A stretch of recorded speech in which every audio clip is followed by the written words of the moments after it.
Assalamualaikum warahmatullahi wabarakatuh. Perkenalkan, saya Yulianti dari SMK Negeri 1 Sekayu. Saya adalah calon guru penggerak angkatan 10 Kabupaten Musi Banyuasin, Provinsi Sumatera Selatan. Pada video kali ini, saya akan memaparkan mengenai koneksi antar materi, kesimpulan, dan refleksi pemikiran Ki Hajar Dewantara. Apa yang Anda percaya tentang murid dan pembelajaran di kelas sebelum Anda mempelajari modul 1.1? Sebelum mempelajari modul 1.1, saya akan berasumsi bahwa setiap peserta didik memiliki keunikan dalam gaya belajar dan tingkat pemahaman mereka.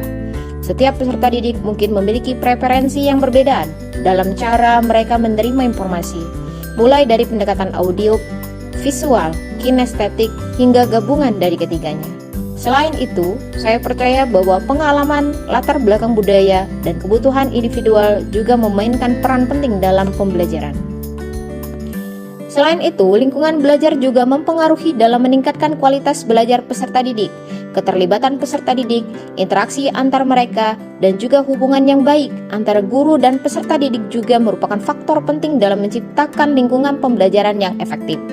Saya juga mengakui bahwasanya pembelajaran bukanlah proses statis, tetapi merupakan perjalanan yang dinamis di mana guru dan peserta didik saling berinteraksi, saling belajar, dan berkembang secara bersama-sama.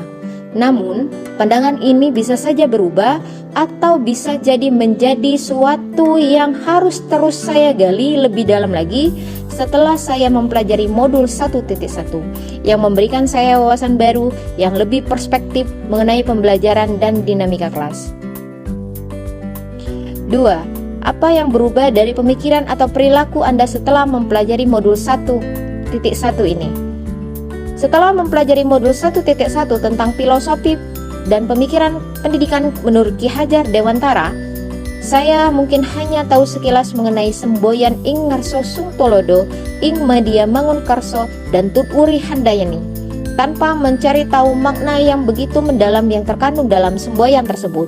Pendekatan antara pendidikan dan pengajaran yang terjadi hanya sebatas pemberian materi, tugas, dan pemberian sanksi dapat menimbulkan ketidaknyamanan serta dapat menghasilkan pribadi yang cuek, malas, pemberontak, bisa jadi sampai rendahnya daya juang serta jiwa berkompetisi dalam diri peserta didik.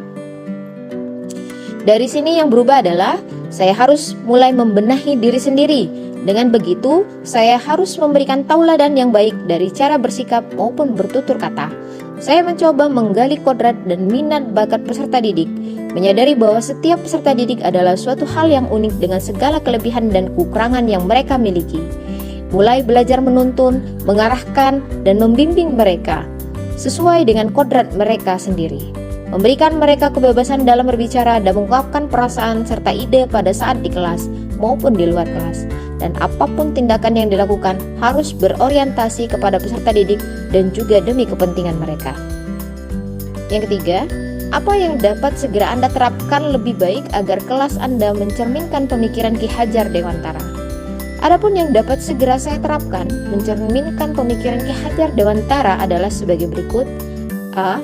Memberikan suasana belajar yang nyaman dan menyenangkan, serta menjadi teladan motivator dalam menanamkan karakter pada peserta didik. B. Mengidentifikasi karakteristik peserta didik, baik itu gaya belajar, kebiasaan, kemampuan mereka dalam memahami pembelajaran maupun minat dan bakat. Mungkin itu saja paparan dari saya. Terima kasih, saya tutup. Wassalamualaikum warahmatullahi wabarakatuh.